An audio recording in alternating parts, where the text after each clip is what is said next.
way to approach buy a call or put foreign insert export import questions. Well, Tanner, we have a memory aid device from the U.S. perspective, and it's called Epic, and it's from the U.S. perspective, which is when people get hung up on this. Oh, your memory aid device doesn't work, right? I see Brian does it ECIP. I do it IPEC. It's the same thing. So if I'm a U.S. exporter, I'm going to buy a put on the foreign currency. Exporters buy puts, EP. If I'm a U.S. importer, I'm going to buy a call. Now, let me give you an example. The memory aid device takes care of that. But so, Tanner, if I'm a U.S. exporter like Boeing and I'm selling my planes in Japan, I'd be afraid that the yen is weak and I don't get any dollars coming back to me in Seattle. Well, I guess they're in Virginia now, but there's a big part of it's in Seattle. This really be rolling in his grave, Brian, if he knew they moved that headquarters twice now out of Seattle. But anyways, right, so I would buy a put. So I'm the chief financial officer, Boeing.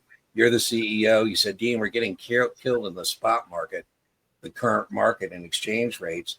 The yen is weak. We're not getting as many dollars. I said, well, good news. I put a hedge in place. I bought some puts on the yen, and so we're making up on the hedge some of the money we're losing in the spot market. Or again, we're importing European wine. You're the CEO, the CFO, and you say, Dean, we're getting killed. The dollar is weak, and we're not getting as much wine. I said, well, I have a hedge in place. I bought a call on the euro. It's making up some of that loss we have in the current or spot market. So that's Epic. That is on the Series 7. It's also on the 65 in terms of, economics. Now, when people do this, I love what Brian said, never U.S. We're not being facetious, Tanner, but Brian and I want to be clear with all of you as test takers. Are we clear? The U.S. dollar is not a foreign currency. The U.S. dollar is not a foreign currency, right? Now, when I'm teaching internationally, Brian, I've been to travel the world teaching classes, and they say, oh, yeah. So we'll test it from the U.S. perspective, right? The center of the universe is New York. Now, when this memory aid doesn't work, Brian, how many times we get, oh, you told me Epic.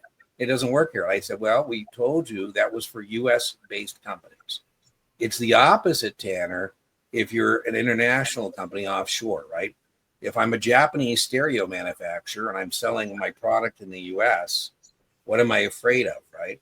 So as a Japanese exporter, I'm going to be worried about the dollar is weak, and that means the yen is strong, and I'm going to buy a call on the yen. And if I'm a Japanese importer, I'm afraid the yen is weak, or the dollar the other way, and I'm going to buy that put. So it's the opposite, basically. Brian, you wouldn't want to add to that? I have both of these on my options quiz. I have both of them on my Series 7 final exam. Most of the publishers, almost all the publishers, give you the U.S.-based acronym, EPIC. But for whatever reason, they failed to give you this one. And this one doesn't show up on the test. So yeah, and Tanner, I would link. You can find, in fact, I just linked to it, I think, the other day. I have a whole, people have asked me over and over, Brian, to do a lecture on non-equity options. And I just didn't think it was worth an entire lecture. So what I did, Tanner, instead, is I queued up 20 non-equity option questions. And in the context of exploiting those questions, we do all of the things you could encounter.